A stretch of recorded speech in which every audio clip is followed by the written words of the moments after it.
Blog Talk Radio.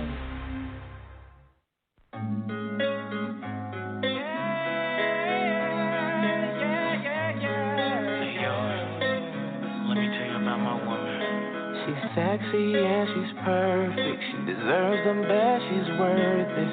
I just gotta be with you. I just gotta be with you. A queen, yeah, she's a goddess. An elegant and loyal. I just gotta be with you. And I'm like, oh, I love the way she works it. I'm like, no woman can compare, and I'm like, whoa. She came into my life, now I'm like, whoa. She swept me off my feet, now I'm like, I just wanna be with you right now. I just wanna be with you.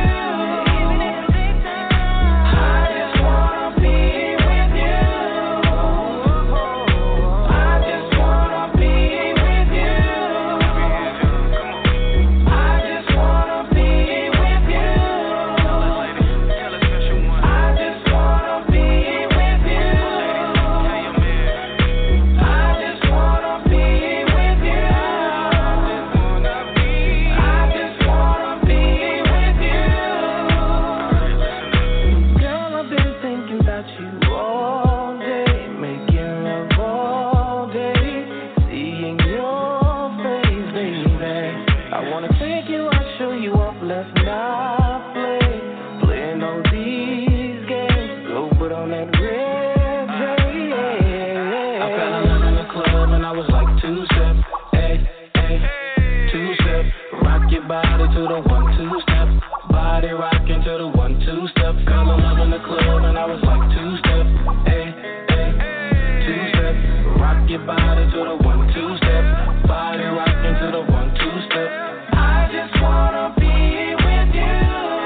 What's going on? You have tuned into another episode of On the Move Unscripted on purpose. Yes, this is our ladies' roundtable discussion. Yes, it is, and I got my girls on the line. You know, we always got to do what we do. What's going on, ladies? What's going on, loved one? Happy Thursday. Happy Thursday. Oh, my God. I've only been waiting all week for today so we can continue to talk about what we talked about last week. But before we do all that, you know we got to go through our how your week been type stuff. So, R. Marie, since you was the first one I see on my little list, let's start with you. How was your week? My week has been pretty good. You know, I'm working a little bit more than I would like to. But, you know, the blessings keep coming in. I had a one of my clients is leaving our agency. You know, she's kind of bratty when she don't get her way. She have her adult tantrum. And, you know, and then she was, you know, when she first informed us, well, I only got to wait 30 more days. So, you know, I don't know what y'all going to do. I guess you're going to be out of money. But as soon as she told the aide and myself, you know, I said, okay, I work for two agencies. So I told them both. And within, you know, and I prayed about it, you know, because it wasn't her leaving my schedule wasn't going to make or break me, but it was going to put a small little niche in my paycheck. But within 24 hours after prayer, the company that I'm at with this particular individual found another client with the exact same days. So it's like, okay, well, I didn't miss nothing. And then my other company found me another client with the exact same day. So I'm like, thank you, Jesus. I have twice. I have two people. One I started that very next week. The other one I started this week. And both of these ladies are a little older. They're a lot more appreciative to accepting of care. So it's like, and then I still have I still got my temper tantrum for at least a couple more weeks. So I'm overflowed with blessings. My income it didn't waver. And I didn't worry about it because I prayed about it. But the speed that God has is amazing. And I'm still doing well with my new beau, who's my old beau. But it's been absolutely fantastic this time. He is amazing. I am happy. I'm blessed. What? And I can hear, I can see the smiling through the phone. Like I can feel it. Like, okay, all right, then. Money flowing, man, cool. All right, you eating good, you feeling good. All right. That's what's up, loved one. All righty, so Kimberly McCants, a.k.a. Queen, Goddess, King, Advocate. It took me forever to be able to say that without stuttering. I'm so proud of myself. Well, I'm proud of you as well, my dear. I'm proud of you as well. So how was your week? How was your week? It was exciting, man. Well, as you know, I took motorcycle lessons this past couple of days. Was Monday, Tuesday, Wednesday? Yeah, Monday, Tuesday, Wednesday. I took classes at Harley Davidson. That, man, when I tell you, that ain't no joke. Like, you got to give mad respect to bike riders, right? You know, the drivers don't respect bikers no kind of way. And having had the experience, they got way more respect from me, because it ain't no it ain't no joke at all. I had a ball. It was 3 days. Like I said, the second 2 days were the actual riding days. And then we tested, you know, if you pass the test and you can go get your license or whatever. So I didn't pass my test, but I ain't tripping, because I reached my goal. I did what I expected to do. What my objective was to learn how to ride. So I can say I know how to ride a bike. I'm just not ready to do it. You know what I'm saying? So I had a ball. I'm gonna continue. I just need more seat time. You have to do it. What is it? What did you like the best about the ride? Wait, say that again, because both of y'all was talking. Okay, I said, what was it the best that you liked about riding about learning how to ride? I can't wait till you know how to ride. When I finally come to Atlanta, we rolling. Me on the back of your bike. That is, I'm not riding. I ain't gonna be able to do that. I ain't gonna be able to do that. No, there's really, like I said, it's a lot of respect in that bike. You know what I'm saying? It's a different type of control. And the thing that really got me is because everything, y'all know how I think. Okay, I'm already an overthinker. And I like to think logically. So when you're riding a bike, it's completely illogical. So it was a challenge for me to get out of my head. Everything that I know that makes sense made absolutely no sense riding a bike. So like you would think you just, you just start it up and rev it up and get to going. You know what I'm saying? Of course, it's way more than that. But what makes sense to you, it doesn't make sense. So having to get out of your own head, having to unprocess, having to unlearn quickly, you know what I'm saying? And basically just do what you're told to do. So you already know I got a problem with that. So it was a bit it was a bit challenging, but I do eventually want to ride. So I'm gonna have to make a sacrifice or two. But it was good. It was good. It was a good experience. That's what's up. That's what's up. Indeed. So did you have to do a written and you had to do a written test and you had to actually ride a bike? Yes, you got to do both. So the way they did it, we started with the bike part, riding part first. So if you don't pass that, you ain't got to worry about riding out nothing because they ain't going to let you go no further than that. So it was a matter of, like you can only reach a certain amount of points. If you get over those points, they just stop you. Like you can't go any further. So, and he was like, oh, let me tell you, let me go back real quick. I'm using that the long-winded one in the beginning, but let me tell you this real quick.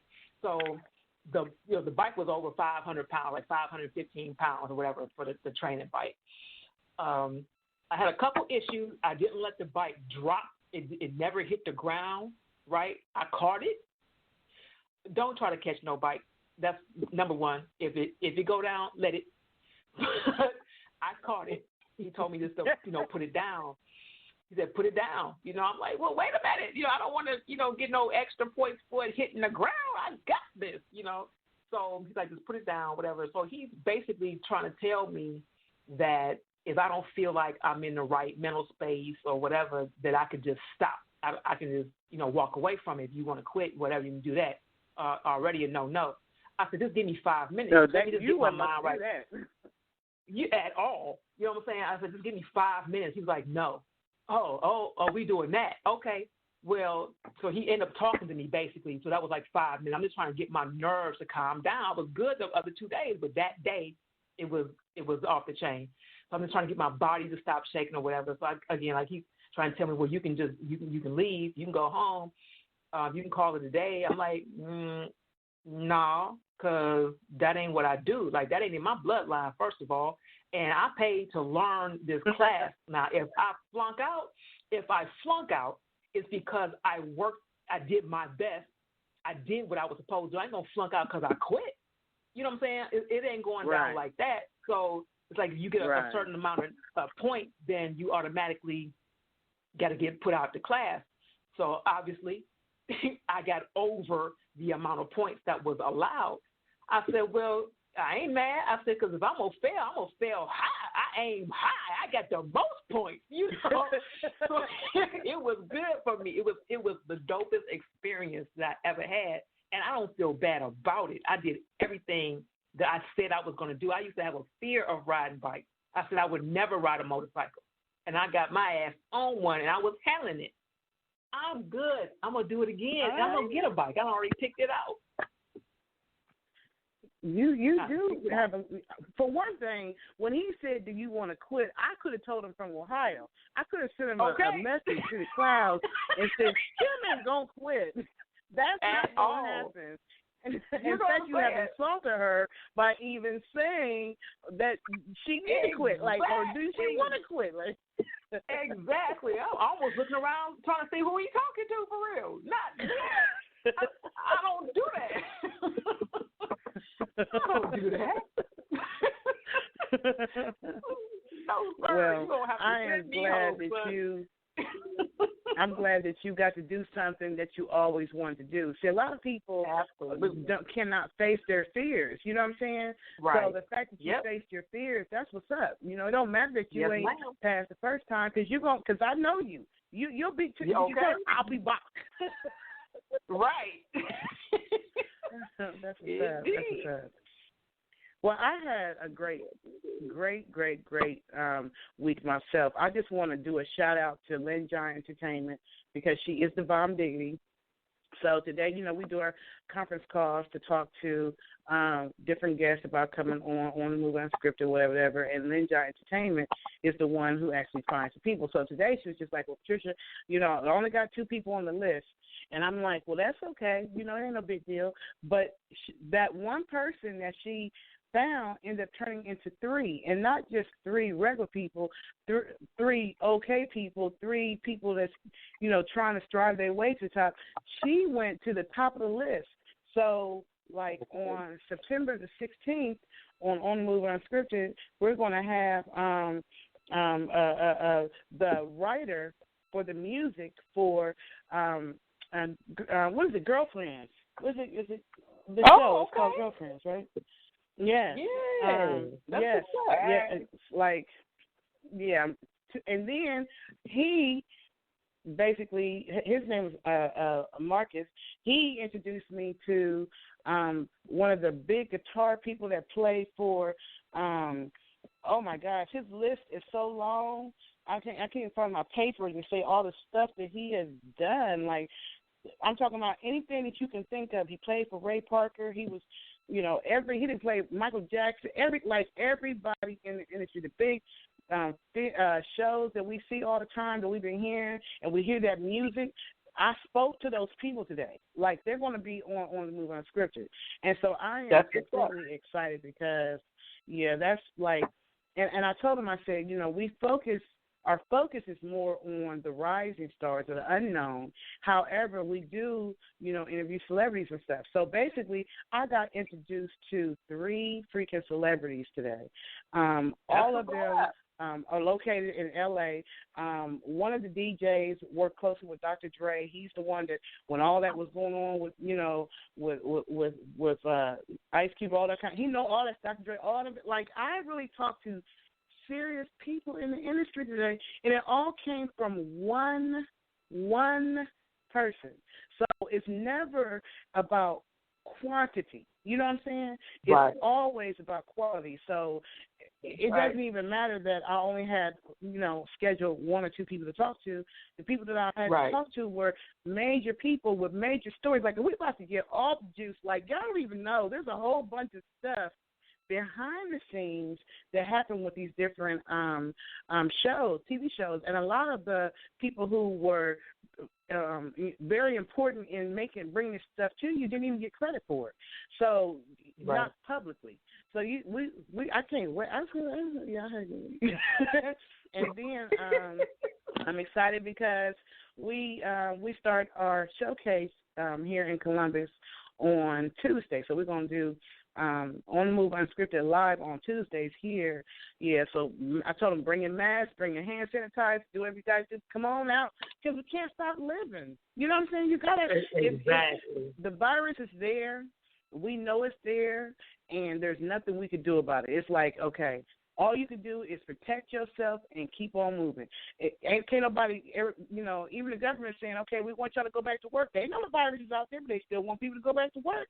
We still got to live our lives. We know the virus is out there, but we still go shop at Kroger's, get our food. We still go to Walmart, you know what I'm saying? We still do all the stuff that we have to do, and we cover up. So you might as well start living your life. That's how I feel. Just cover up and be safe. As long as you got your mask on, your hand sanitizer, do you. So we're going to be doing us and doing that and stuff like that. Okay. That's what's up, girl. Yeah, so I had a good week, too. Yeah, I had a good week. So we said that we were going to, Where is everybody else? So Misty, right, okay, so Dr. A. Marie, she might be on a motorcycle. I don't know. Dr. DJ Marie, coming. you know, she already got the motorcycle thing on lock.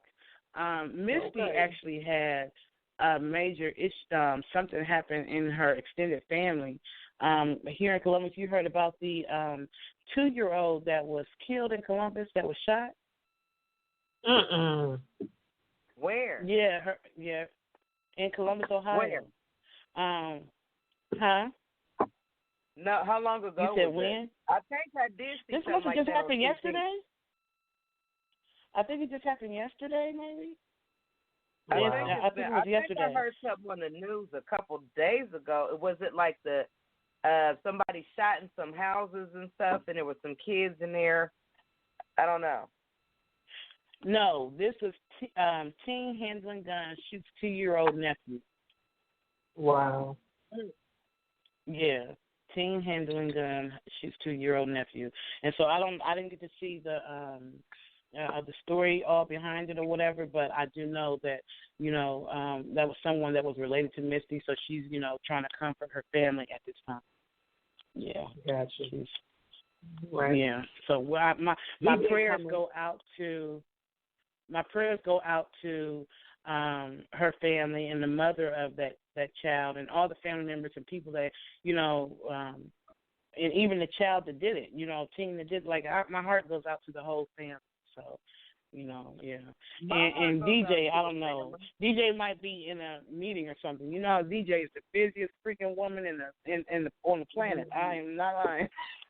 Yeah, she's coming. She said she'll be late, but she'll be here. I told you, DJ be on it. DJ is not no joke. She's on the business world for sure. Yeah, Indeed. So that's where they are. They'll be back. They'll pop in. A lot of these shootings that's been going on, are being handled by teens. There's a lot of teenagers, 8 to 10 teenagers in the past week that's been shot or that has gotten in trouble for shooting. Like, who are putting guns in the hands of these young teenagers? Yes. I mean, 5 got shot over the weekend, and they were all teenagers. Wow. I didn't even know that. I just know that for the situation with Missy, she had texted me earlier today and let me know that. So, but I didn't even know about the other things that's been going on with teenagers and stuff. Like, that's wow, Now, I don't know who the heck. I don't know what the heck. Like, this gun stuff got to stop. It's got to stop. It's really got to stop. So, last week we left off because we said we was gonna come back and finish last week, right? Yep. We did. Okay. So we were talking about spiritual bonding, and I think we got. So I'm gonna, Kim, if you don't mind, because you're the one who actually selected this topic and you know the most about it. So we talked about. I think we left off with how to create a spiritual bonding, and I guess where we supposed to pick up with was how to release spiritual bonding, and I guess that also takes us into soul ties and having soul ties for people. You know what I'm saying? Like, because I think a lot of times we get into these relationships with people and we can't understand what is keeping us connected to them, even when we know that the relationship is not healthy. You know what I'm saying? Or it's not good. Or there's something about that person's spirit that we recognized from the very beginning that wasn't good for us, but we still continue to form that bond with them, even though we knew that, or something in our inner man or something in our spirit did not set right with that person. You know, and then once we realize, I shouldn't let them go, for some reason we hold on. And that's especially true with, like, relationships, business relationships, romantic relationships, So I definitely wanted you, Kim, to kind of lead us back into that whole subject about, releasing unwanted spiritual bonding and spiritual ties. Soul ties. Okay. Right. So let me ask you this first. Are we going to go straight on into it, or are we breaking, or what? You going straight in? y'all want me I got to prepare my folks, Oh, you got to prepare. Okay, so you want to go into some music? Because I got music today, but you want me to go? You tell me. You tell me. I think we should go into it and then take a break at 9 o'clock. We can go into it. I'm okay. I think she wants to do her live. I think. Yeah, I'm live now. I just hit live now, so it's cool. That's okay. You know what? Right. If you need to take up the whole time until we go on the break, I'm very interested to hear what you got to say anyway. So I'm just it's cool. And listen feel free to ask questions, jump in or whatever, because like this is not one of those topics that is just a one-sided conversation. You know what I'm saying? It's something that we need to really discuss, because at some point we've all been in a bond and probably didn't know it or didn't know how to get out of it. And it's serious because it lingers if you don't. And it lingers over into so many things, you know. So, yeah, we definitely need to talk about it. So you got the two most talkative people on here that we don't. Marie, when you tell her she ain't got to worry about no one-sided stuff with us. Now, as far as the listeners, let's give them the number because they may need to understand that they can call in and be a part of the topic. But you know, me and Marie going in, we can't wait to hear what you got to say. No, I'm just playing. Okay. The call-in number Give them the number then. Go on and give them the number. Right. 516-387-1247. So you want to? So what was the decision? Did y'all want me to go into a break and play some music? And I promise I won't play an album. Y'all had me laughing so bad when I went back to listen to that show.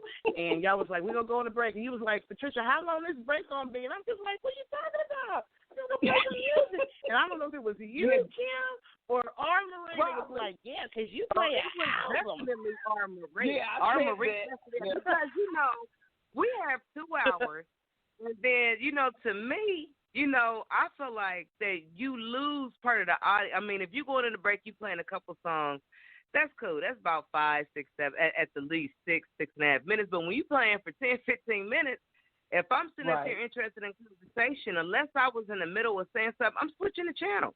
Because if I wanted to hear music, I would listen to music. But if we talking about stuff, then let's talk about it. You know, like I feel like. So do I get to rebuttal that? Do I get? Please rebuttal. Please rebuttal.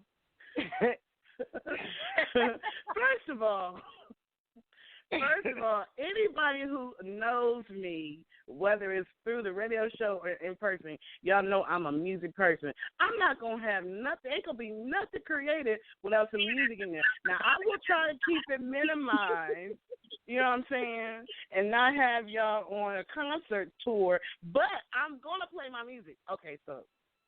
Oh, we know that. We're just trying to avoid the concert, love. That's all. We just don't want the concert.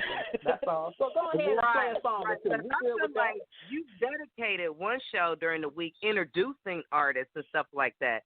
So I feel like when you talk to them, but you do a lot of the music. But if we only have 2 hours and an hour or 40 or 35, 40 minutes of it is music, then that's not really giving time for conversation or people that want to call in. I just feel like and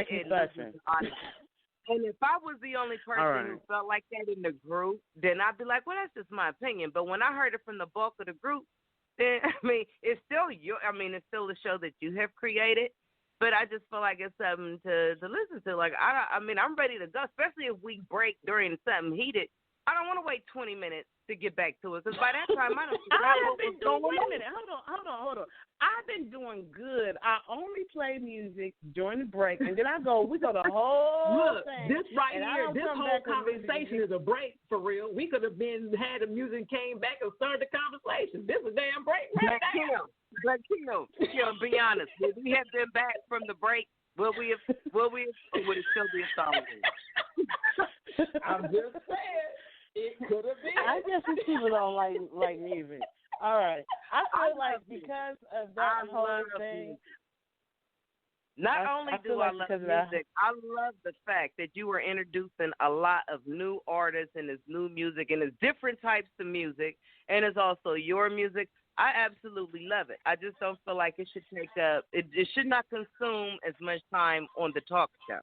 That's all I'm saying. Okay. And that's just my opinion. Well, you've already spent 15 minutes fussing, so you want me to go to a break? Exactly.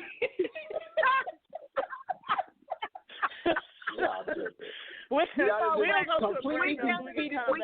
And I won't take it away. We're going to do a 2-song break.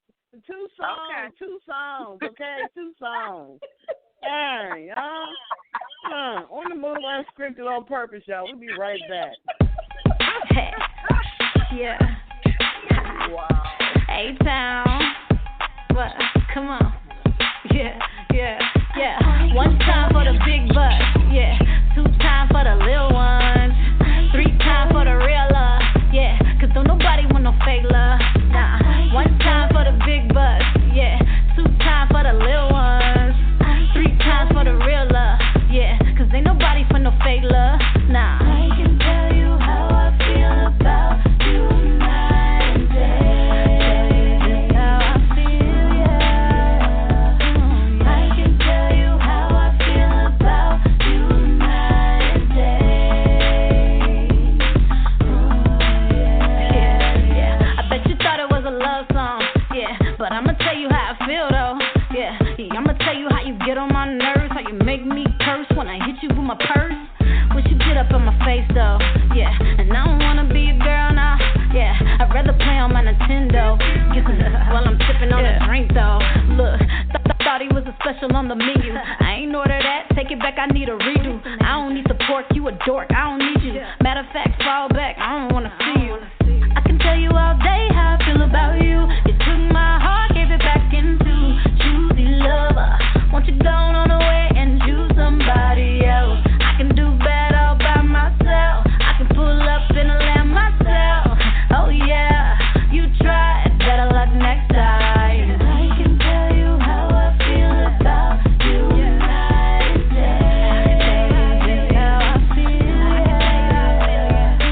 I can tell you how I feel about you night and day. Yeah.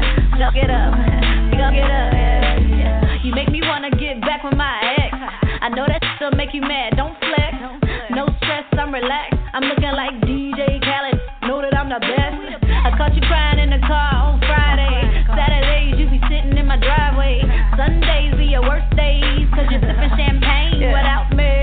Look, thought he was a special on the menu. I ain't order that, take it back, I need a redo. I don't need the pork, you a dork, I don't need you. Matter of fact, fall back, I don't wanna see you. I can tell you all day how I feel about you. You took my heart, gave it back into choosy love.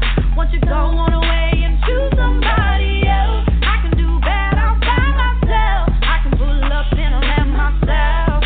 Oh yeah, you try, better luck next time. I can tell you how I feel about you night and day. How I come, yeah.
of a chain of fear and hate, yeah.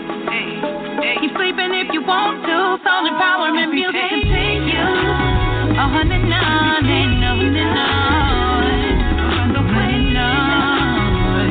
I'll make our home. We all need every day love. We all need every day love. I need that, yeah, I need it. See, I start all my greetings off of peace, bro. Too many of my peoples is deceased, bro. And I don't even got a piece, though. I just be easy when I'm moving through these streets, folks. Blocks, ain't no stopping what I once was. And can't change where I come from. No, but every day's a clean slate. It's always my day, bro, cause I get everyday love. Yeah.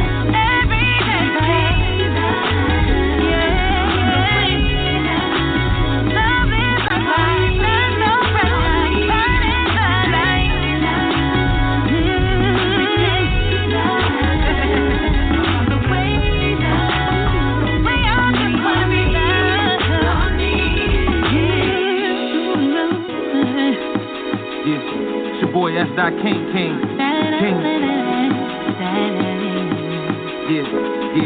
And that girl every day, shine so bright, yeah. Every day, love.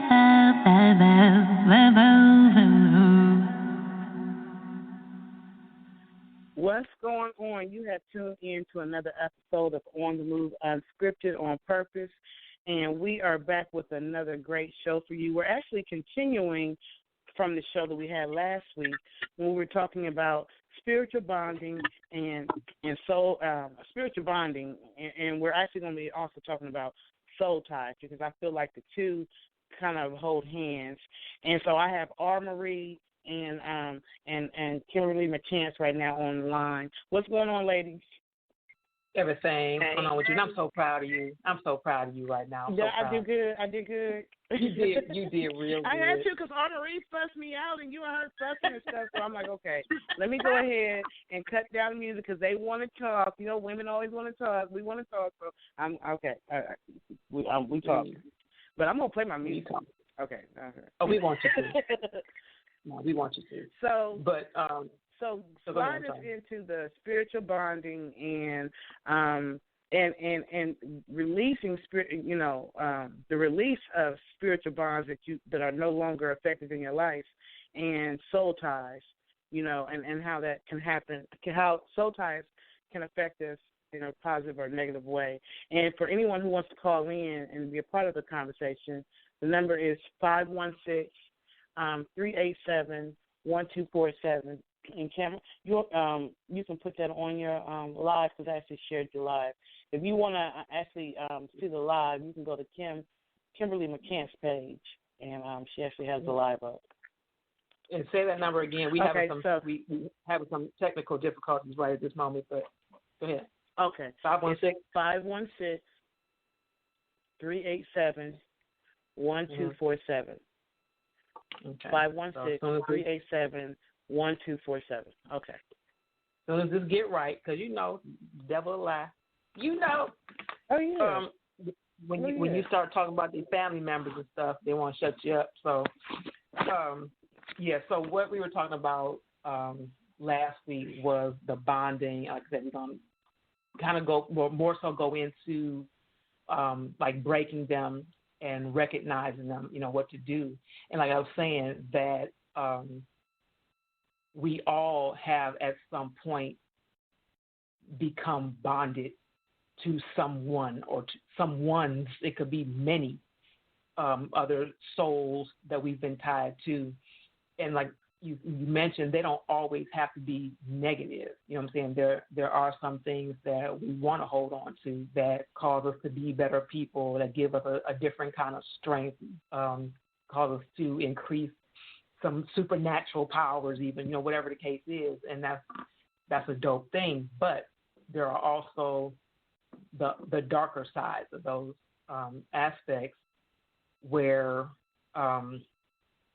these energies have, for lack of a better way of putting it, ulterior motives. it's kind of like being used, right? So there's an entity that you can't see, you don't recognize. It doesn't necessarily give you any physical sensation that you've paid attention to. It doesn't alter any way that you think that you paid attention to. It doesn't change the way you do certain things that you've paid attention to. And the reason that you're not paying attention to it is because it eases in, right? It doesn't hit you all of a sudden. It eases. So it has to basically learn you. It has to learn your ways. It has to learn your thinking. It has to learn your patterns. It has to learn how you feel. It has to learn how to provoke certain things and really pay attention to what I'm saying, because I'm deliberately saying them specifically in this manner for you to pay attention, okay?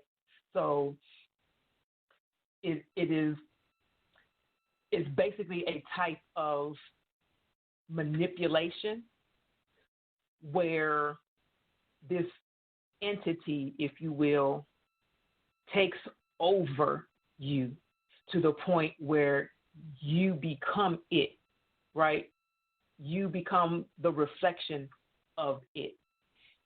Now, people are probably listening to it or listening to me like, what the hell is she talking about? You know, no spirit is walking around, is doing this type of thing or whatever. Know that those things do exist, but they come through other people.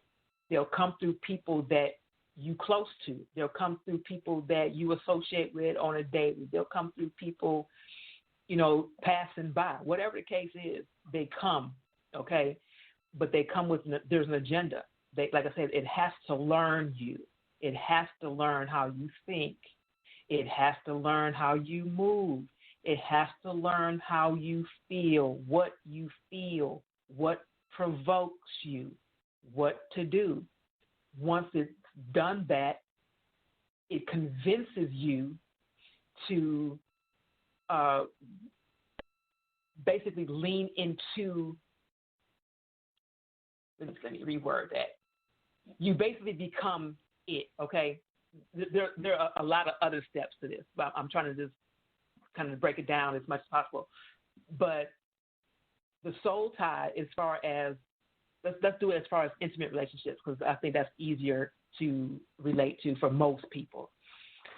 People think that you only have a soul tie with somebody that you've had sexual intercourse with unprotected, or if this person is demonic, you know, something like that. You've exchanged some type of fluid with this individual, whatever.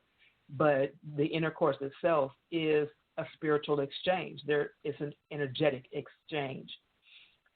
Energies have to go somewhere. They don't stay stagnant. They don't stay still. They travel.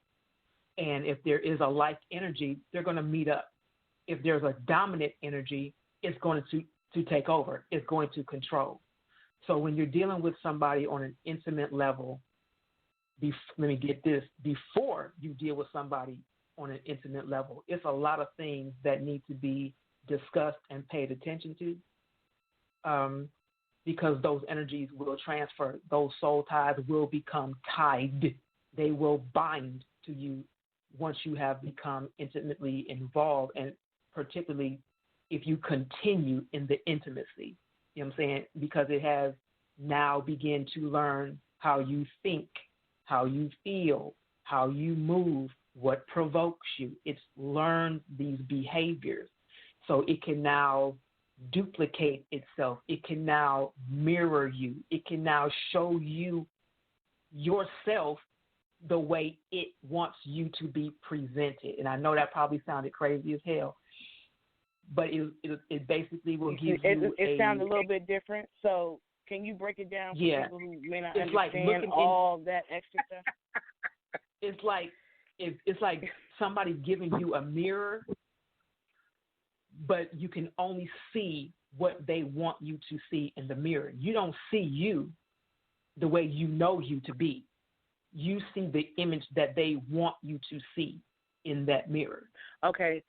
So let me break this down so I can make sure that I am comprehending what you're saying. Okay. So you're saying, like, and I'm going to use it in a scenario. So a young lady who's happy, she's carefree, life is good for her, all that kind of stuff. She meets up with a man, right? And the man immediately starts telling her, breaking her down, like, why are you wearing that? Or, you need to lose some weight. Or, I seen somebody such and such, and they look better in that than you. Or you don't do this right. Or why you do that wrong? And the woman who was so happy and bright and cheery before she met him, now that they're in a relationship, she starts to become, her self-esteem starts to falling down. She starts to feeling spiritually down about herself. She starts to going into depression, and she starts to not even dress in the way she used to, not doing the things she used to do, because she's internalizing everything that he said. Is it that kind of transfer that you're talking about? As far as not sexually, that's but how it starts overall. Yeah, that's how it starts, because now she is looking at herself through his eyes, and vice versa. She now sees herself the way he told her she looks. She has become what he created her to be. It's a mind, right? It's about a manipulation. It's about a control. That's still a transfer. That is an energetic spiritual transfer. His energy, his being is now coming over to her. She has now received him. And trust, this goes both ways. So it's not just, the woman receives something from the man. It'll go both ways, depending on which energy is, or which soul, whatever, is the most powerful. Whichever one can manipulate, that's the one that will manipulate. So it'll go either way. So that's what I'm saying. However, go ahead. So this is what you were talking when we were talking about denouncing spiritual bonding. You're talking about these kind of negative energies that come from different people that can transfer to you. Like I have literally heard people talk about when you have sex with someone, they have the ability to open doors. Now, I don't understand all that stuff, and I don't want to go too deep into that, because then we might be on the side that I don't want to be on. But I just have heard people say stuff like I've heard people say that. Now, I don't know if that's a myth or if it's fact, but I have heard, and somebody said it's in the Bible. Now, I don't know the Bible verse by verse and chapter by chapter, but as I study the Bible, I've been kind of listening here. But they say that's why God has one person set for you. That's like your perfect match, that you are completely 100% compatible. That's why I want you to wait till that person comes to you, supposedly. But they said that when two people have sex, that their souls do intertwine. And that's why you should not be sleeping around with a lot of different people. Because once your soul is connected to this person and your soul is intertwining with this person, it's like, it's a lot. If you just kind of loose as a goose, or you're a little bit more, you're a little bit more out there with yourself. I mean, you intertwining with a lot of different people. So, but I don't know. Yeah, and you have different. I mean, even if you don't deal with it on a sexual level, the longer you stay around somebody, you start to pick up their ways. Just off of that, you start to imitate people the longer you're around them. So imagine the depth that goes into when you are exchanging energies on that level. Is the same thing, just at a much greater level, much more potent level, if you will. And I don't know if any of you all have or will admit to, but many of us have been in relationships with people that we know ain't no damn good at all, and they have shown that, like, right out the gate. And we'll find a way to justify being with them. We want to stay with them. We've grown attached to them, or the sex was good, or I'm gonna stick around because the sex is good, or he or she is doing certain things for me that nobody else is doing, or whatever the case is. And they may be verbally abusive, they may even be physically abusive, whatever the case is. But you stay. Something causes you to stay. Something causes you to justify their actions. something causes you to now think like this individual. You're accepting everything that this individual is doing. Why? Because there is a transfer. There is a manipulation happening. There is a bond that is occurring. You are becoming this individual in some way. Some part of this individual's character, spirit, whatever, is being transferred to you. It's making you justify what they're doing. It is a manipulation. But you know damn well you ain't got no business being there. So why are you still there? When you have a physical ability to get out and leave. You have the ability to go, but why don't you? You know what, why don't you leave? Kim, I was in a 16-year relationship with someone who I felt like when I first met the individual, you know, I was probably at my happiest, you could just see the glow coming from me. I was just happy. Everything was smooth or whatever. As soon as that person entered my life, I swear to goodness, things started happening. Like I was just going through one trial, one situation after another. And even though that person was doing things to me or saying things about me to other people and all that kind of stuff, I still could not let that person go. I swear to goodness. Right. It was like, and I kept saying it was love. I love this man. Like, I can't, and then I would just kind of concentrate on the good things that he was doing because I didn't want to focus on the bad things and the person that I was becoming. My self-esteem dropped, my motivation dropped. I was just like, nothing I did was right. I could not do anything right in this man's eyes. And so it was just like, but I held on to that relationship because of all the reasons you said. I felt like I loved him. He took good care. The sex was good, all that kind of stuff. But I was losing a piece of myself for every moment that I stayed in that relationship. And it took me literally 16 years to finally get out of that relationship. And when I look back at that time and all that I went through with that individual and everything, I'm just like, Tricia, what the heck was you thinking?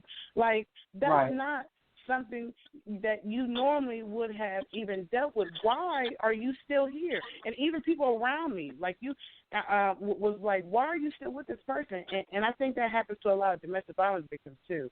They don't. People around them don't understand, why are you still there? You come to work with black eyes. You come to work, beat down, broken down, whatever. And the only thing you can do is say things to protect that person, and they're still in that relationship, and people don't understand, like, why are they still there? And I think it has a lot to do with that soul tie thing, that and that like you said, the transfer of the spirits and all that kind of stuff. I do believe there's some truth to that for sure. Yeah, I agree. It's a lot of it.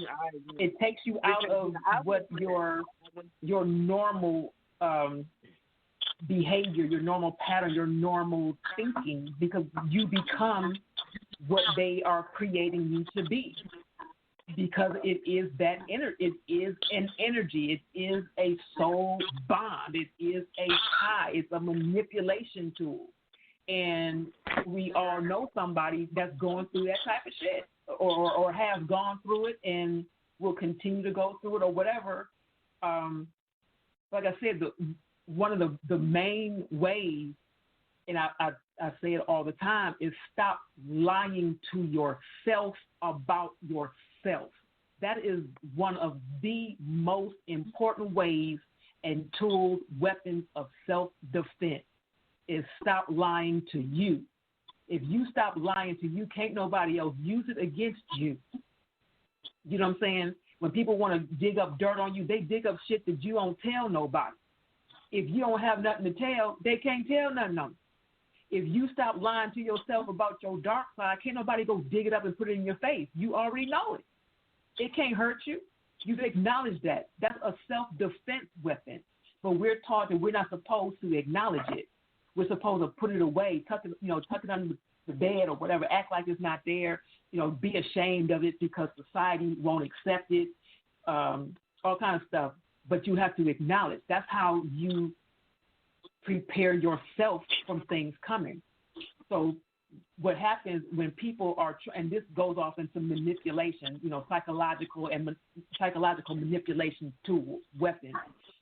When people can sense, like I said, they will learn you. They learn how you think. They learn what you feel. They learn your ways, your movement. When they do that, when they have learned everything about you, they now know how to use it against you because you're ashamed of it, because you're hiding it, because there's an insecurity, whatever that is, it gets used against you. That is a spirit of manipulation.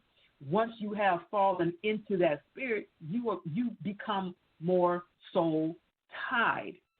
Energy has connected to that now because your mind now thinks like your manipulator. So now you are like-minded. So, Marie, can you relate to what she's saying? Yeah, I can relate to what she's saying because, I was, in every relationship that I have been in, I've always tried to give my best, my all. When I was younger, I would go out even more. The older you get, the more you say, well, when I was younger, you're still growing. So you feel like, and then you feel like, oh, this person is beginning not to treat me right. Well, I'll try to fix myself. Well, maybe I'll try to do this. Well, maybe I'll try to do that. And getting older now, I feel like, everybody, you have to learn how to compromise, but you should know how to compromise without trying to change yourself. Towards the end of my marriage, I was walking on eggshells just to try to get along until, I got tired. And my personal experience, I just had a complete meltdown and just broke down the middle of my front room, my living room, and just cried. I had a big, beautiful home. We had the best cars. And so it's like people looking in the glass house. It's like, oh, y'all got the perfect marriage. They had no idea how I was plotting to get him during deer hunting season. Like, yeah, perfect. But it got to the point where it's like, you lose yourself. And you should be able to be in a relationship and accept that person and still be able to be yourself. And I find that a lot of women sit up there and they want to please the guy so much that they're willing to lose pieces of themselves to be dragged into there. I have a very, very, very close family member that's going through that right now. And it's like she's doing everything in her power to try to get her baby dad to just love her, to just the way she goes all out for him, and he dogs her, and he's puts hands on her. And all of that. And she still, she'll defend him. And she's like, well, certain things that I know. And I told her, I'm like, I don't know if you noticed, but you didn't even use, I don't know where all this negative energy is coming from, but you don't even sound like yourself anymore. You've lost weight. You look horrible, and they felt like I was being mean. I'm like, all I can be is honest, and nowadays in my age, I didn't do too much lying when I was young. I'm not going to do no lying. I don't know if it's cockiness or it's, it's whatever. I am who I am, accept me, or we don't have to be friends. We don't have to be anything.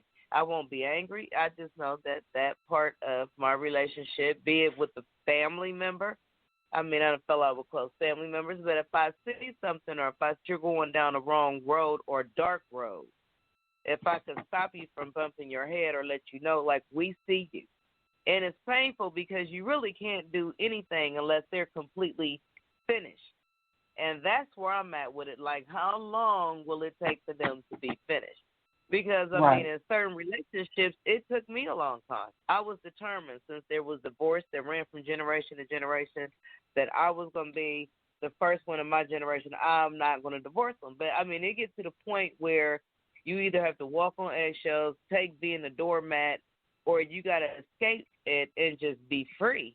Then you got to do what you got to do, And there's a lot of women that I work with, and I don't know if it's coincidence or the ethnicity or what, but a lot of the Caucasian coworkers, they're some of them are just as unhappy, but because they have children, they're willing to deal with all that negativity until at least their kids grow up.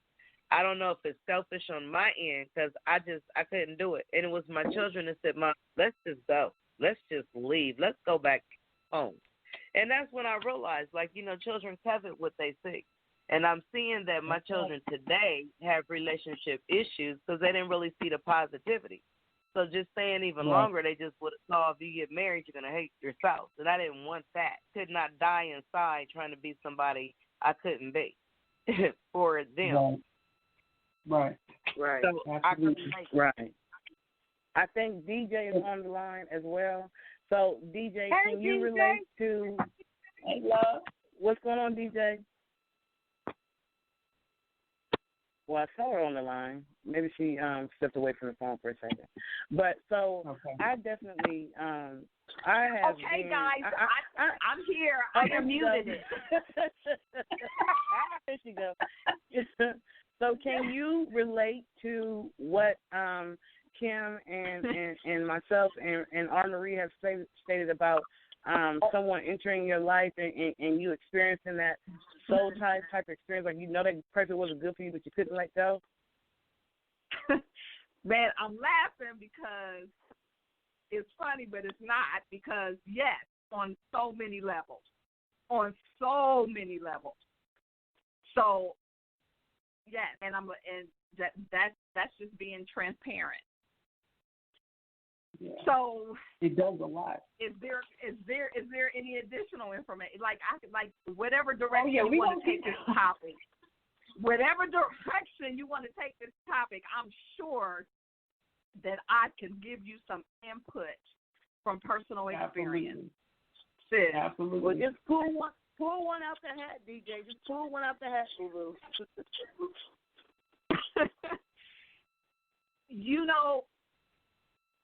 At some point, depending on, well, first let me address the length of being disobedient. And that's just my take. Everybody doesn't have to have this type of truth.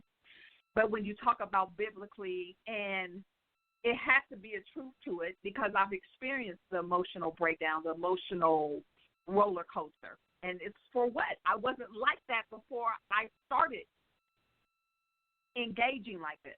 I wasn't like that. So there has to be some truth to it. So it can take years.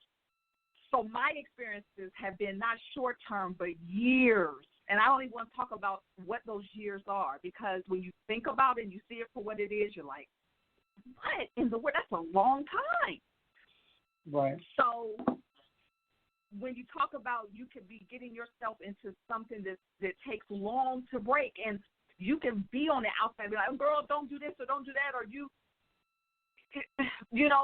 and you say, well, it's going to take long. Well, I think it takes as long as when you make a decision, like I heard a good friend say, when you know that you're worth, that you deserve better. That's where it starts.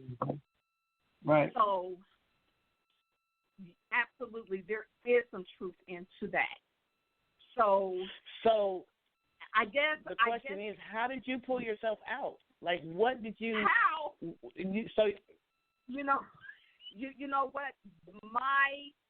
And believe me, I have other things in my life that are perfect. Like, I mean, I really do well in all these areas. It's just that area.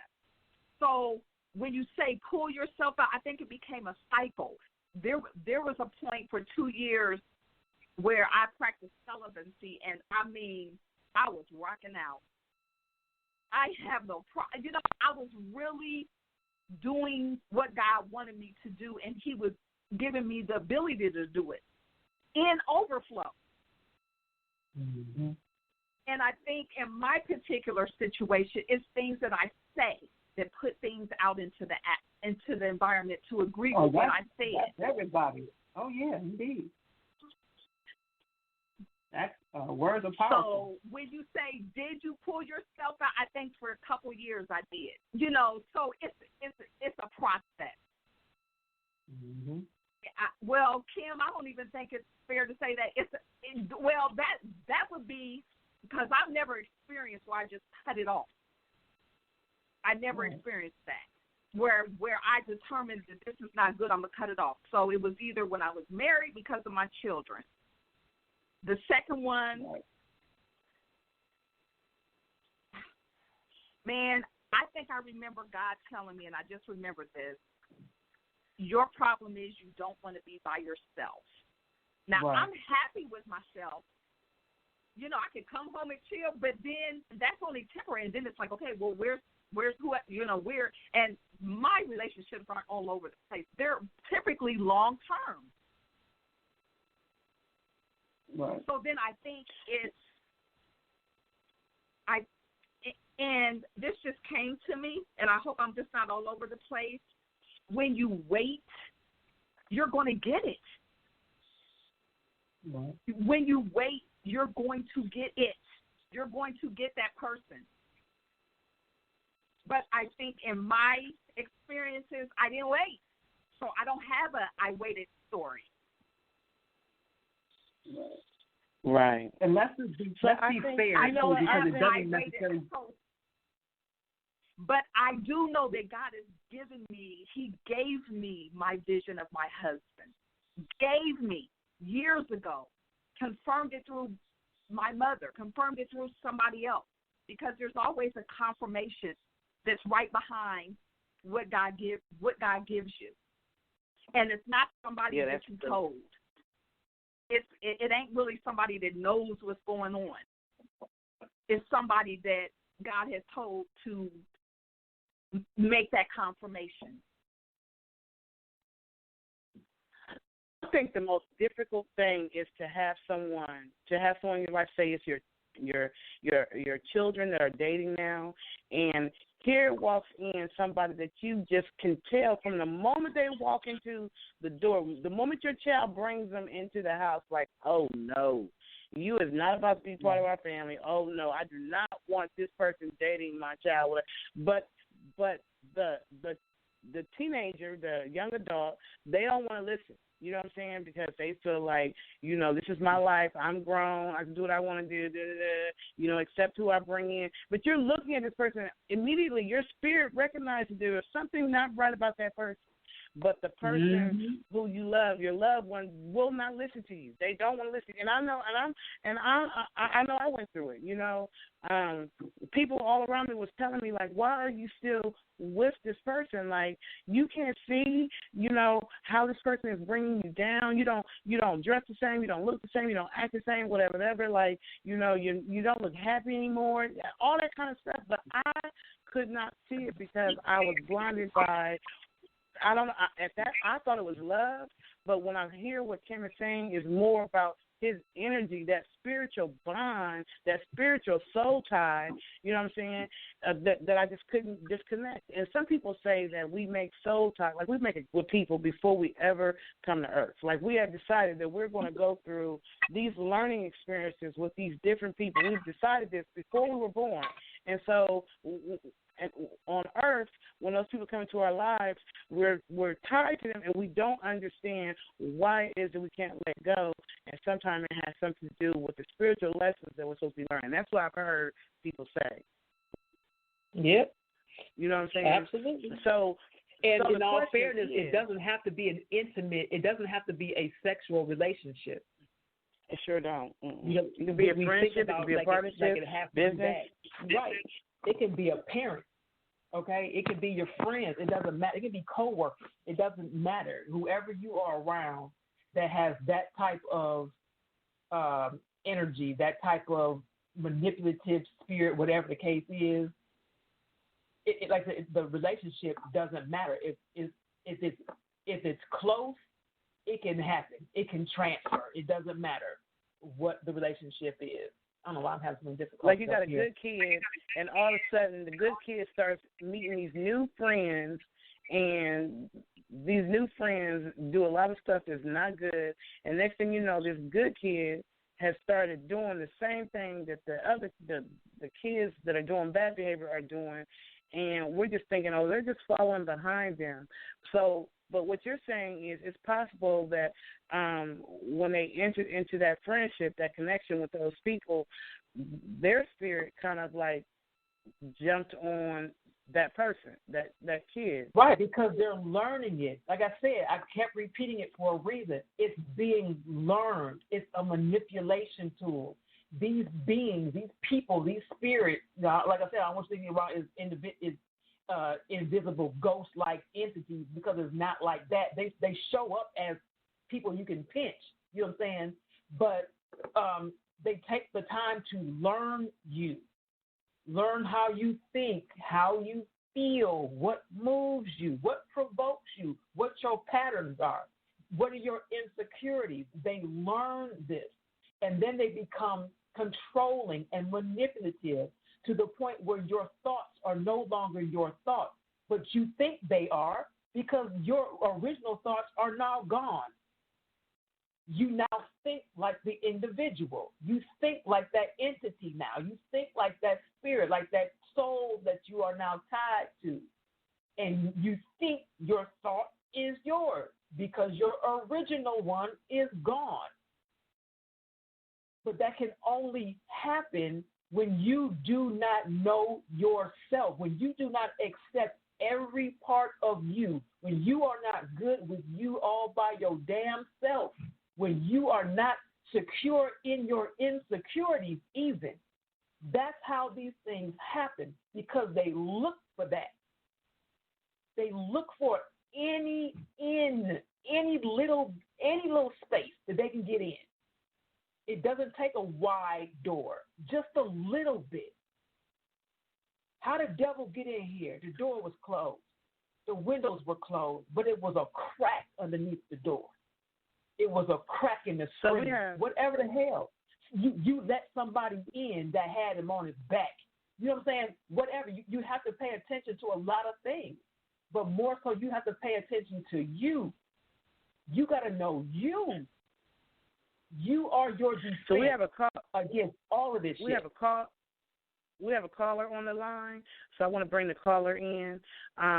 Caller, your number has 858 in it.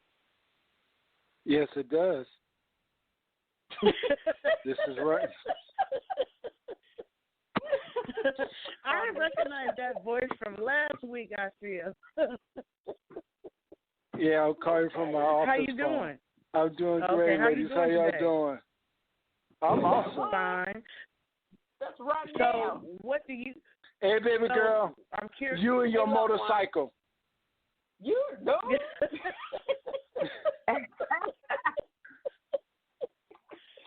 So you came back to part 2 of our discussion from last week.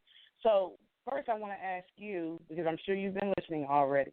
So have you had experiences that you don't mind sharing where you felt like you experienced a soul tie and it wasn't positive? Oh, hell yeah. Mm-hmm. Would you care to that's the share? most dangerous shit ever. Huh? I said that's the most dangerous stuff ever. Indeed. So can you when you make, oh my God, y'all just don't know what y'all opening up with that. Oh, I know. That's why we don't understand. See, I even got to stand up to talk to y'all about this. Okay, here we go. Go ahead and stand up. Go ahead and stand up.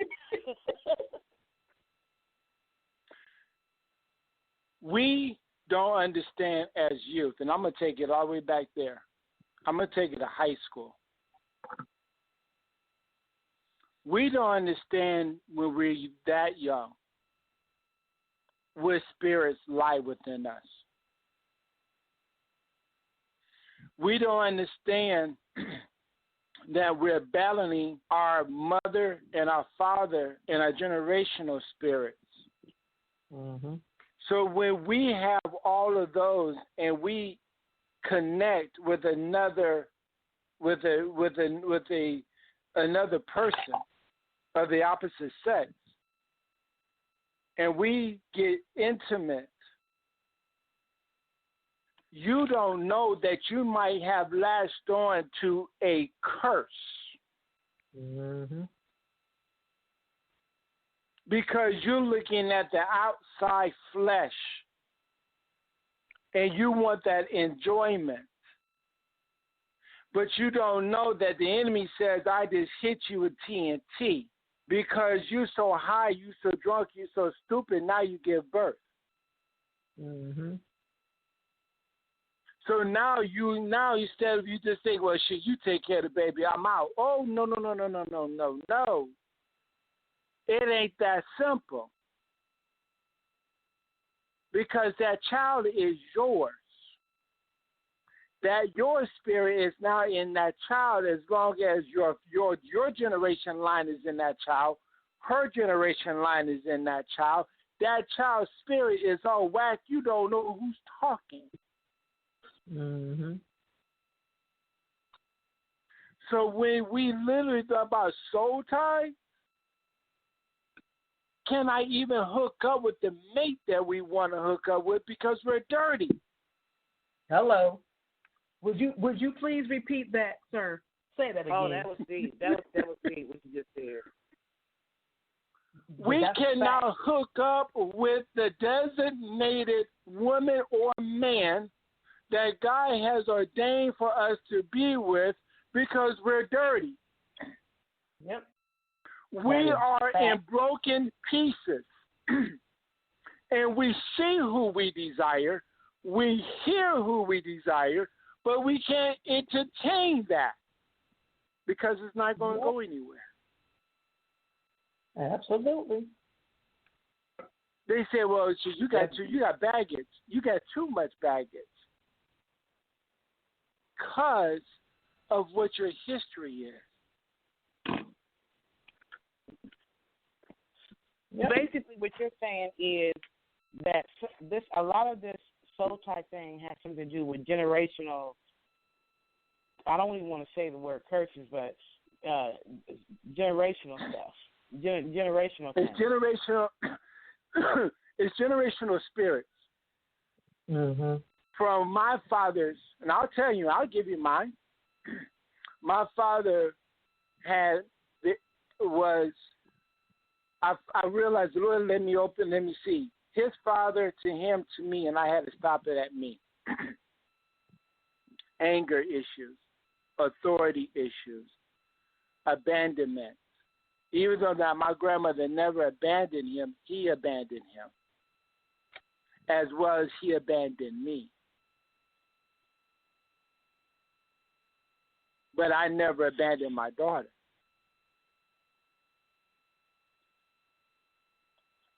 So when we think about like fathers who have not been able to father their children because their father wasn't in their life, you're talking about like that?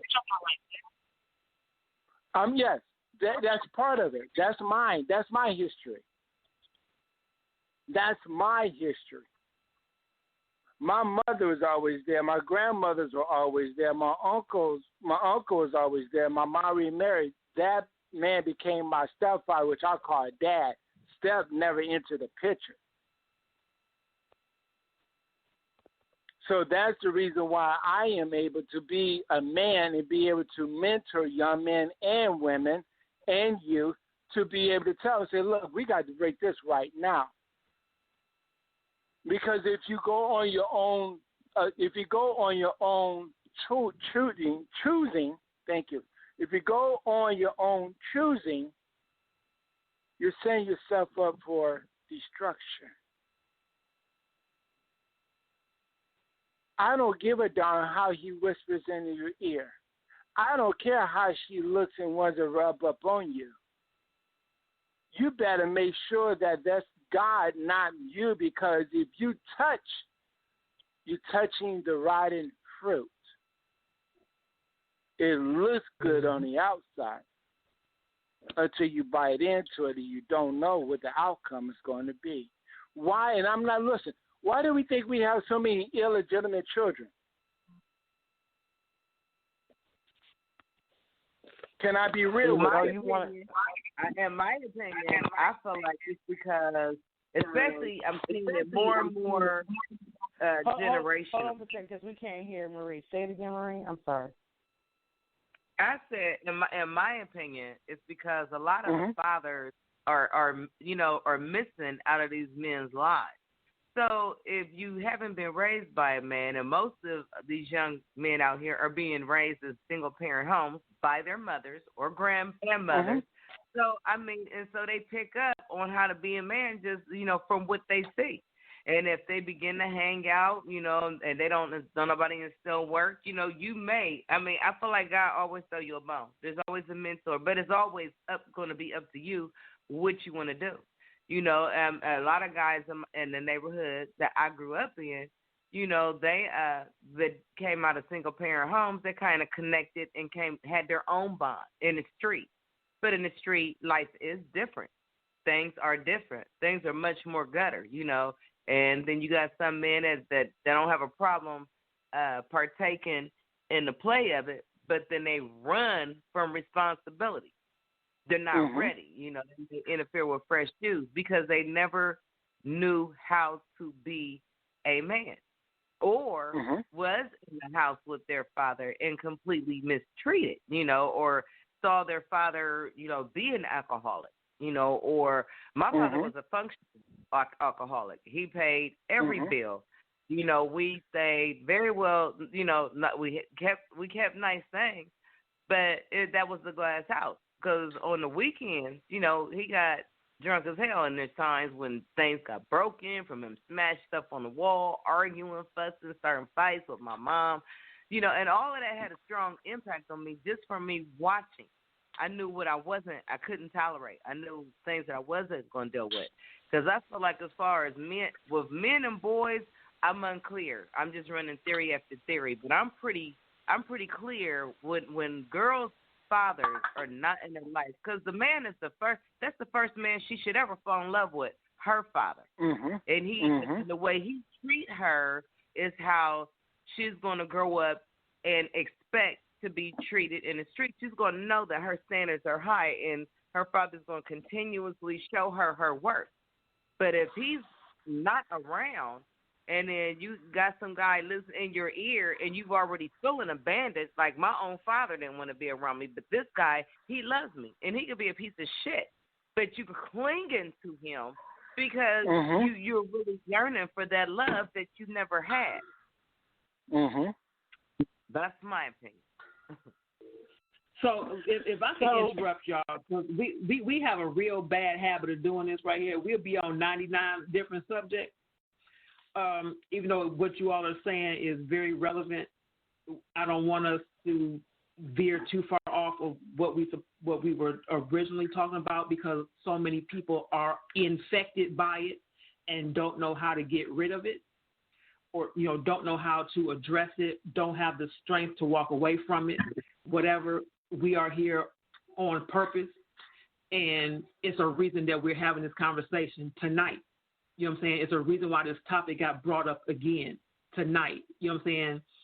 And we need to address that. Like I said, it's a lot of people that are going through any type of relationship, and they're in a spiritual soul tie that is killing them, be it emotionally, physically, psychologically, whatever the case is, and they need to be able to get out of it. And we got to help them. And like I said, once you have become so involved with a person and your feelings are wrapped up in them, you stop thinking, you stop being logical, you get caught up in that sensation that you attribute to being love, as you've been taught love is, right? So your logic goes out the window. There is no information processing. It's just, I need to maintain this sensation. It's like being addicted to a substance. It's the same thing. You get addicted to the soul tie, because the soul tie is giving you a sensation of temporary pleasure, and you want to maintain that, which is why it becomes hard to cut off. A person who is addicted to sugar is going to continuously crave sugar no matter what you give them as an alternative. They're going to continuously crave that thing because of the way it makes them feel. Again, fuck your feelings. This is why I emphasize that phrase, fuck your feelings, because they will fuck you up. They will cause you to get fucked up. They cause you not to think logically. They falsify facts They block out information. They cause you to be a victim, and you volunteer yourself into that status because of how you feel momentarily. If you were thinking logically, if you were processing the information, you would never volunteer to be a victim to anybody. We have to get out of that. I'm going to repeat the number because somebody wants to call in. The call-in number is 516-387-1247. 516-387-1247. So let's take a quick break, and when we come back, let's talk about how to release the soul ties. So we've recognized that there are these soul ties, however they come to us, through this spiritual energy, through sex, through, the transfers, whatever. We understand all of that.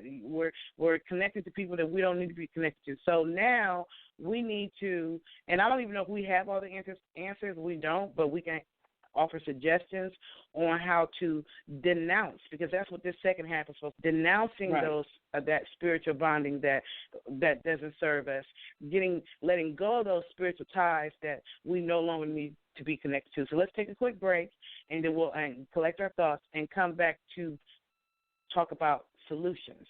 Is that cool? Yes, ma'am. That's cool. All right. On Move Unscripted on Purpose, y'all. We'll be right back.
my hands are you and me.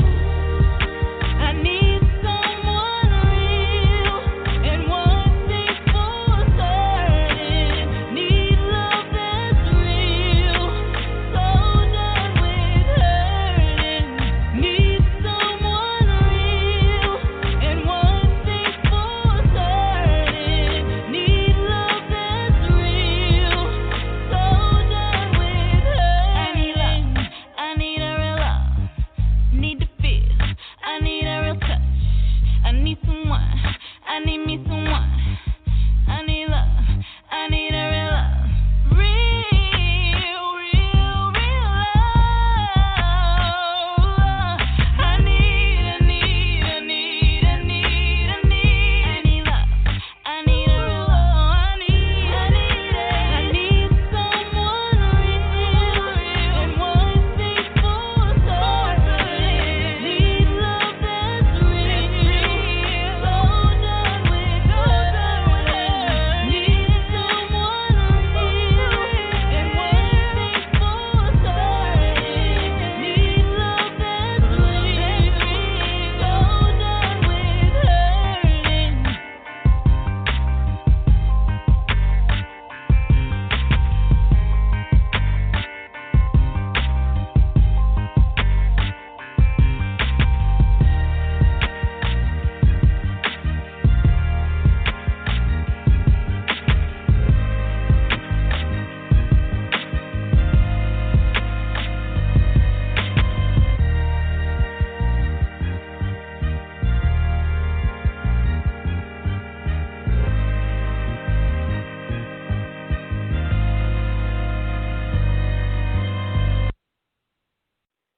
So you have tuned in to another episode of Move Unscripted on Purpose, and today we're talking about spiritual bonding and soul ties. So I actually have everyone muted, but I'm going to unmute each person on the panel, one person at a time.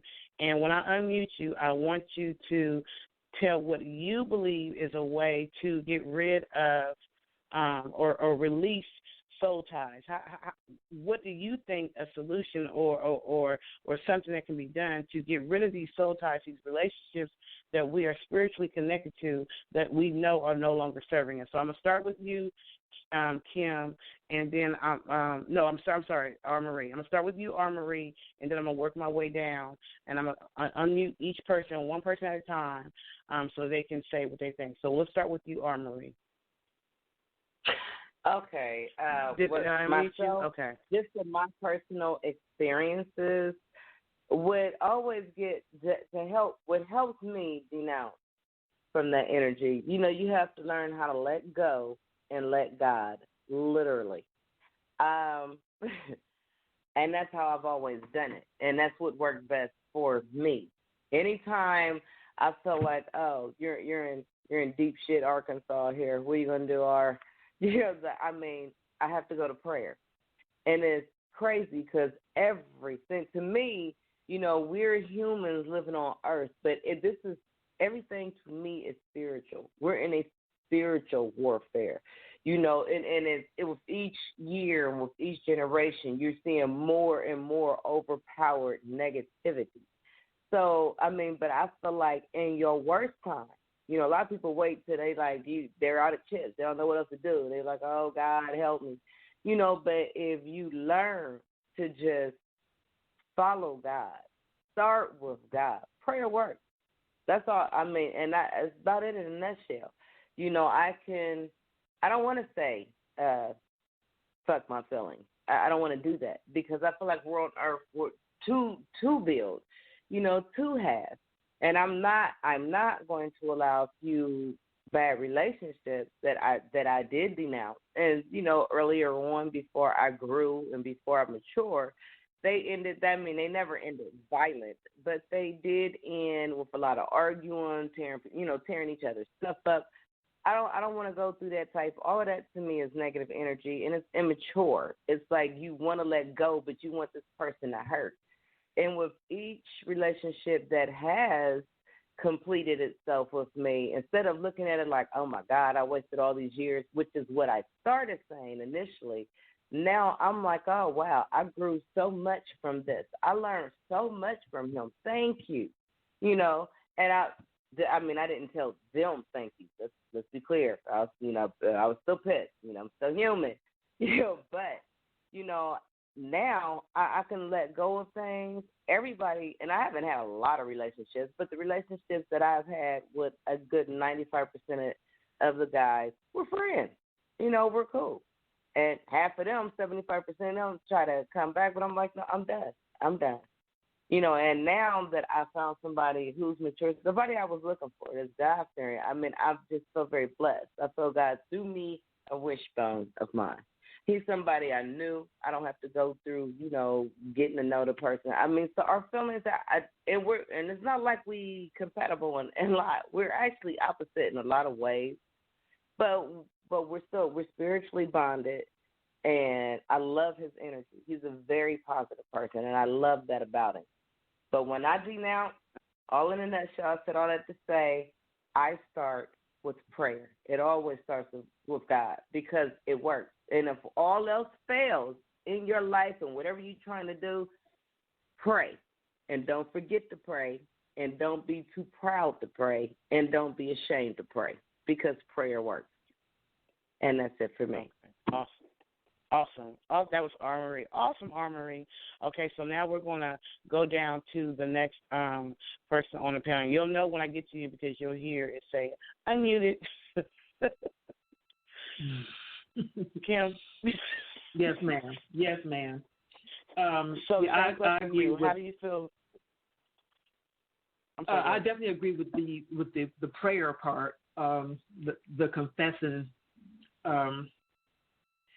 to self. On that part, you have to confess it to yourself what your demons are. That's one. And also, when you are really trying to cut ties with somebody, you have to literally cut them off. Okay? No more doing things for them. No more answering the phone calls. No more favors. No more nothing. No more checking to see if they are all right. No more. No lines of communication should be remained open. Nothing. Get rid of anything that you have that reminds you of that individual. It shouldn't be in your house, in your car, on your clothes, in your head. Nothing. Anything that was attached to that person will be attached as long as it's in your presence. Get rid of it all. People want to hold on to things for so-called sentimental reasons or because it reminds them of a great time, a pleasant time or whatever, but that is the same thing that draws you back. That is what draws back people who have been in abusive relationship. Well, he or she's not always like that. They're only like that when I do such and such. They're really a nice, loving, sweet person or whatever, usually, but sometimes but because they're reminiscing on a time or two when things were good. So that keeps them there. They're reminded of how they felt during that moment. It's a momentary sensation. It doesn't last, but that is what they're drawn into by, I should say. They're drawn by how they feel. They're drawn by that sensation. So in order to cut that tie completely, along with, praying and confessing and being around other energies or like energies that can help you get out of that stronger energies, share with people that really love you, that will fight with you to get you the fuck out of there. You know what I'm saying? You have to cut off all lines of communication with these people, no matter how much you think you love them. You got to love you more than that. You know what I'm saying? Because it's obvious if you're having any type of negative response or feeling about yourself, whatever it is, something ain't right. They're not loving you the way you think you loving them. They're definitely not giving it to you. They're pacifying you for something because they're trying to get something out of you. You're getting juiced.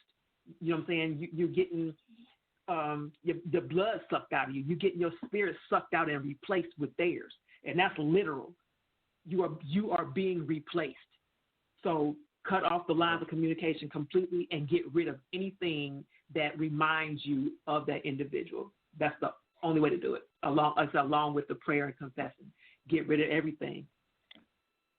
Okay. So I'm going to go down to the next person. And I agree with you, Kim.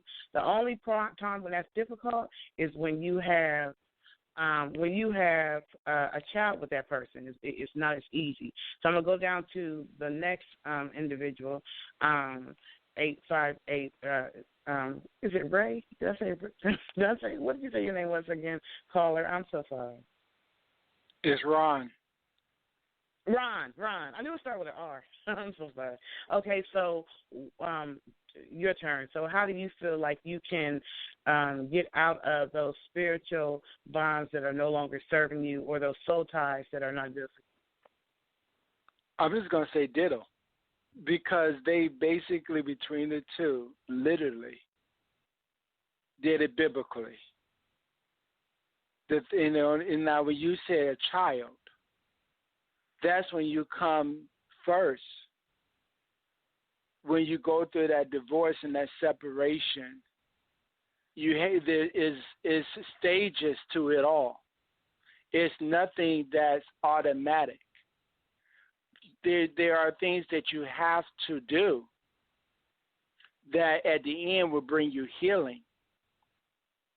Even during a divorce with a child in the midst, or children in the midst, you still have to go through that healing process, because you don't ever want the children or child to say that daddy or mommy have animosity towards you and they bad-mouthing you and all of that. So you still have to go through that process, but you have to have the maturity while you're going through, because now a child or children are here, and you have to show that. So when you heal or come to a point where, as humans, as parents, we can discuss, because you went to your corner and I went to my corner, and I got help to be able to talk to you in the middle of the ring regarding our situation. So that's basically all three aspects of denouncing soul ties when it comes to other people. Now, it's not just girlfriend. It's husband and wives. It's even best friends. So it's just not, us being intimate. We're intimate with our best friends. Because when you hang around somebody long enough, you start to have their characteristics. You start to know what they're thinking. You start to know their behaviors. So when it comes to that, it's literally a total, like Kim said. You got to literally do Control-Alt-Delete. Then you got to go back and clear all the cookies out and do a total download, because you got to wipe the hard drive clean. You don't want any residue that may creep up and bite you at the end. Right. Okay. So now I want to go down to DJ, and I want to ask DJ the same question. And I agree with what Ron said. The only time that it's difficult, like in a relationship, you can divorce someone, you can separate, all kind of stuff. But what happens when it's a mother-daughter relationship or a father-son relationship? It's not as easy to cut those ties like that. So I'm curious as to that part. So now we're going down to you, DJ. So the same question to you. How do you feel that you can get out of those spiritual bonding situations that are not good for your soul or your spirit, or those soul ties that are not serving you anymore?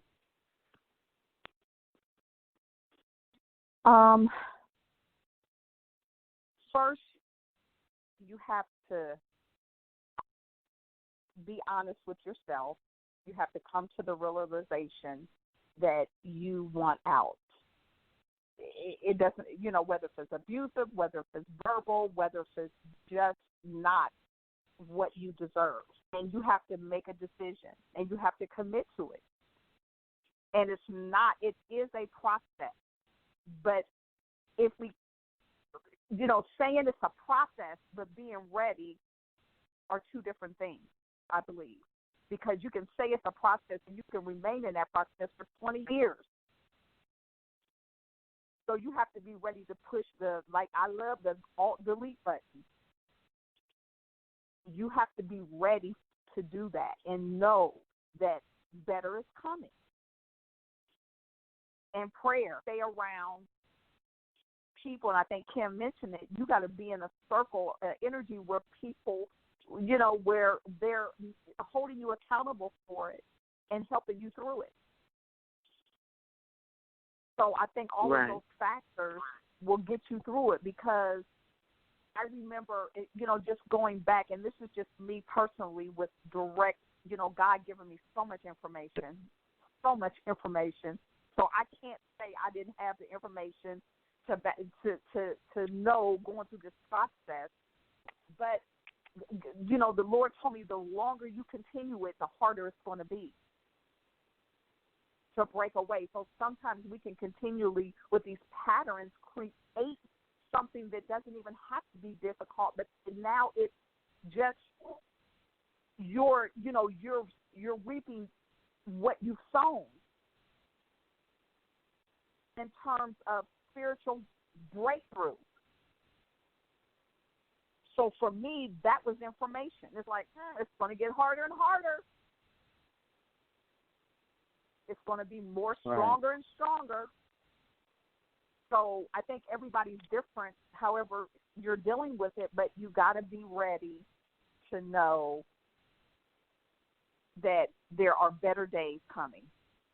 And I think a lot of us just don't want to be by ourselves. And really, I used to say, I come home, I do want to be by myself a couple, 3 days, and then it's like, okay, well, where's that person? So it's like you have to really enjoy yourself. And I think when you focus on God, for women, he's your daddy. He showed you how you're supposed to be treated. And even though you can't see him, but it's a mindset. It's like, okay, he's going to take care of me until the right one comes. And I used to say to myself, oh, the right one ain't here because I keep going over here. And I'm being very transparent with myself. And with whoever, with this platform, because it's real.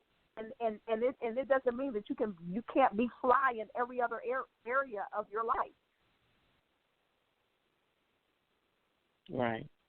So I love it. So basically, you DJ has pretty much agreed with the other guests on the panel, everyone else on the panel, and we actually have a caller. So I'm going to open up the phone lines for the caller. Your phone number has 715 in it. So can I ask where you're calling from? Hello? Hello. I knew you was going to say something at some point. How you doing, sir? You have tuned in to Unscripted. I'm guessing that you've been listening to our conversation today. So what do you feel? What are your thoughts about spiritual bonding? And where are you calling from in your name? I call from Dubai. Okay. How you doing, sir? Yes, sir. I can hear you. How you doing? So I gotta tip my hat off to all y'all ladies. Like seriously. Like I've been listening. The transparency, the humility, like I love it. It's a very interesting topic, and honestly I'm just chilling, laying back and laying low. Y'all got this. I mean, oh wow, thank from you. a man's perspective, I mean, my heart goes out to especially black women, But And I know I'm usually controversial on this thing, but today I come in peace. So, oh, you're the one that usually they got mad at me the last time I was fussing. I'm that one. Yeah, I'm that one. You away. Oh no. It ain't that. It ain't that. I was just kidding. Yeah, he came back. He did. No, I'm so proud of you. I knew that was him. Oh, no. When he said the Bible, as soon as I heard his voice, I said, "Oh, he's back." Okay. Mm-hmm. You shocked me. No. You shocked me today. He's saying something though. Scared. Go ahead, say. No, scared. I mean, I'm not scared. You didn't scare me away, but I really believe as far as soul tie, especially relationships. I believe that one, the problem is, the relationships with men and women. First off, we have to get to the root of this. I do understand, what God said, and we go to church and what our Bible says, but we don't have a real understanding of, or organic understanding of what love is for ourselves. Right. We have jumped nose deep, face first, into a whole bunch of shit that we were never invited to help create. When we sit down and we look, we are chasing things that we were just thrown into, told what to do, thrown into, and if the outcome isn't what they said it's supposed to be, we're doing it wrong. Mm-hmm. That keeps us chasing our tail over and over again. Sometimes we have to sit down and introduce ourselves to ourselves. Sometimes we have to sit down and allow our mate or our partner, we have to provide them the opportunity to be, invite them to be who we need them to be, invite them to be who they want to be. Because as a man, honestly, I hear black women all the time that what they've been through, and I don't look down on them. But let's be real here. As a black man with options, I can't even begin to understand what y'all go through. So when I say, oh, she don't want to be by herself, who the fuck does? It's just that as a black man, we got more options and more quality options. And we know that. Every time there's a self-help book comes out, it's 20-1. There are really no self-help books for men. Why? Because we don't have to change. Every time a self-help book or a relationship book comes out, it's for y'all. That's how I call black women, and this is not derogatory, but they turn y'all into Miss Potato Head. Because every time something new come out, oh shit, okay, we gotta do that. Okay, we gotta do this. No. You have to hold the black man is the most confused fucking creature in the galaxy. If we institutionalize what black love is, then our black woman only has to perfect that one thing. The problem is she has become the most evolving creature on the planet because we are the most confused people on the planet. And y'all always trying to be what we need y'all to be. The fact is, the problem is we don't know what the fuck we need. Mm-hmm. Every 5 minutes it changes. Sometimes I always tell all my female friends, step your interview game up. Interrogate these dudes. And then you'll find a lot of times what they say they want. We're only saying what we know you want to hear. Mm-hmm. We may put a little bit more garnishment on it to make us sound a little. We have a better choice. But most of us are no less confused. It sounds good. That's why when we have these relationships, and women throughout history, since the beginning of time, y'all have been programmed by who? By men. Mm-hmm. The message may have been delivered by your mom, by your grandmother, but it was created by men to keep y'all better suitable to cater to us. That's why throughout history, your needs were not even addressed. Even if you look through this Bible, Your needs are not addressed in this Bible. It was written by men for you to serve us. Mm-hmm. That's why I go back to chivalry. A lot of people don't understand chivalry.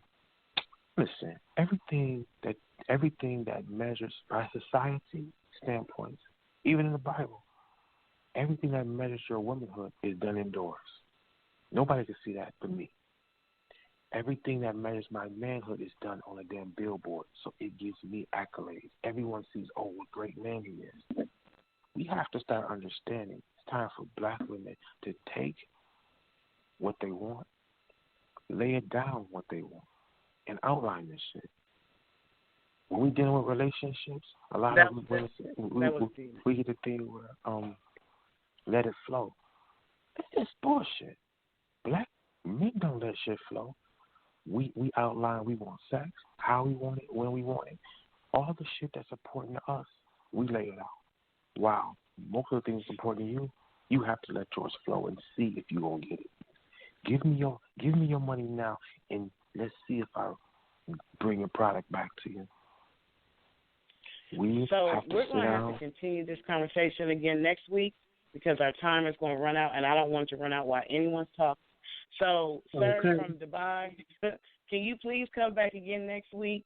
And Ron, can you please come back next week? Can everybody come back next week, and let's continue this discussion? Bet. No doubt. Yeah, because I don't want him to cut off when everybody's talking. So you tuned into another episode of On the Move Unscripted. I love y'all with purpose, on purpose, like Kim says. And I will see everyone next week. Oh, on purpose. I got to reverse. Anyway, I love y'all. Y'all have a great week, and we're going to be back again, Lord willing, next Thursday, same time, same day, same channel. Peace and love, y'all. Peace and love.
you.